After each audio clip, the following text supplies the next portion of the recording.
I said last weekend that my goal was to take the subframe out of the car. The subframe is still in there. So today's goal is to actually get the subframe out, replace the bushings, maybe get it back in. I don't know. We'll see how that goes, because already I'm sort of running into troubles. Because the first thing I have to do is remove the drive shaft, and unfortunately it has two 14mm, a 14mm bolt with a 14mm nut, and I only have one 14mm wrench, and of course there's no room for a socket on either side. So that sucks. I'm not certain if I have to take these plates off to get this mount out, or if I can slide the whole thing with them on, but I think I'll take them off. Seems like it'd be easier that way. I'm leaving the exhaust on the car, which may or may not be a good idea, mostly because I don't feel like taking it off. I have one of these rubber bushings, this one right here, holding the thing up, so it'll droop quite a bit further than it's sitting right now, but otherwise I'm leaving it on. Okay, I'm about ready to take the subframe out of the car. I wanted to get a little shot of this really quick, because this is the method that I'm going to use to take it out. These brackets in the front, so this is the back of the car, there's my exhaust, this is the diff, and at the front of the subframe right here, this is the front mount. There's this plate under here. I figured for ease of access to get this thing out, I just took it off, and you can see it's just dangling here. I have all of these loose. They're all coming down a little bit. And what I've got here is just a transmission jack under the diff. And my plan is to lower everything down far enough to get everything out of the car. And then, of course, I will slide it. Basically, I want to pull the entire subframe out this way. So out to this side of the car, out this wheel well, essentially. So we'll see how it goes.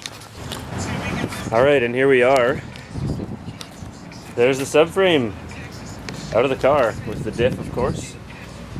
Okay, my method worked pretty well. There's a mount on this side and the other side right here for the e-brake cable, and most people probably would have realized to take that off, but I did not, of course. The thing is off, and this is crazy. I mean, I knew that these bushings wear out. I didn't realize they actually, like, I mean, we're talking this thing is disintegrated. I might be able to push the core of this thing out. Like, I don't know if you can see, but it's just roasted. This thing is done. There's nothing left. Crazy. Next job is to get those things out and put new ones in. Easy. Eventually, I got two of them done. Two of these bushings are out, and the other two, and presumably the more difficult two, are still in there. These are the rear mounts, and those are the front ones. These ones were easy to start because they're already destroyed. The ones in the back are in pretty decent shape. I eventually had to burn them. I really wanted to try and avoid burning anything, just because I'm kind of in the middle of the city here, and roommates and everything. I just didn't want to set anything on fire, but it turns out that there was just no choice, and it worked out really well, actually. This is a big mess. You can see I have this cardboard box here. I'm gonna actually have to leave it and do the other ones hopefully tomorrow afternoon, but yeah, crazy how much it helped to burn out the rubber. Eventually, yeah, after bashing and cutting and stuff for a while, I gave up on not burning it out, and I set it on fire. I don't have a torch or anything, so I had to basically use a bunch of accelerants, I guess you could call them. I used some brake cleaner and PB blaster for fire stuff. Hey, so I'm actually working on my car right now, a little bit. I'm at my place of work. This is my diff. I've taken the rear cover off, and I found inside what happens to look really similar to an open diff, which is pretty hilarious because I was told when I bought this car that it had a viscous in it, and it turns out the guy was complete bullshit. So that's awesome. But I'm gonna have this thing apart because in this box right here is a nice little gift. There's you can see a 1.5 way Cusco MZ. So I'll keep you updated on how that goes. Hey, so I'm gonna do a little quick update right now. Everything's kind of in the back of my 4Runner here. This is a big mess. This is my diff, this is the housing and everything. And in here, I tore the internal, the carrier out of this diff. I was told when I first bought this car that it had an R33 GTST viscous diff in the rear. That may or may not be the case, I don't know for sure, but it's definitely a viscous diff. And I thought when I first tore it apart that it was an open diff. You can see this is it right here. If you look inside, you might be able to sort of pick out a gear or two. It's definitely, you can tell how different it is from from an open diff. But I could see the gears and everything, and I kind of figured it looked like it was open.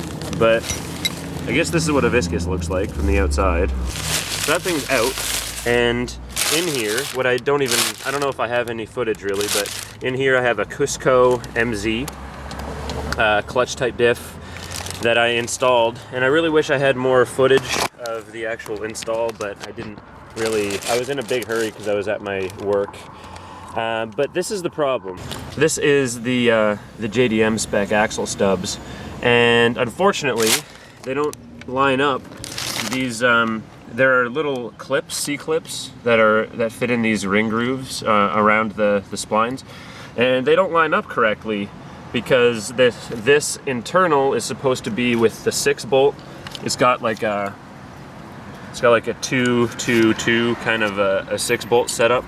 Anyway, that's the standard 240SX. So there's these little C-clips that fit on the spline in that groove, and they line up, of course, with the corresponding groove in the inside, and these don't line up. So that's the problem. That's where I'm at right now, which means since I have this installed and everything in here, really my best course of action is to buy axle stubs like these that are 6-bolt, and I have to buy axles anyway, which I don't remember if I've shown anything about that, but one of my axles has a torn CV boot, so this is a problem.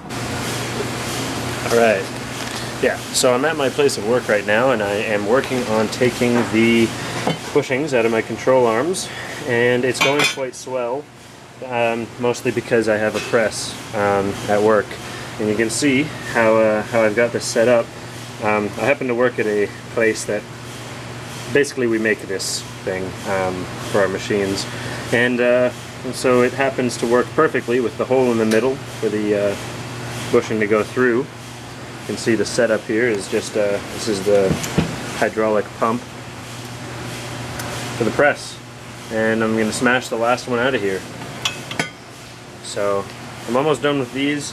The only problem is that I still have the ones in the hub waiting to do, and unfortunately the ones in the hub will not fit in here. So that's going to be interesting. Oh, same with the lower control arms. Yeah. Alright, hey, so getting some more work done on the S14, and today's job has been cleaning up the subframe. Got all of the subframe mounts out and cleaned them up. So you can see this one's been wire brushed clean because these back ones had to be burned. The inside surface had lots of rubber on them.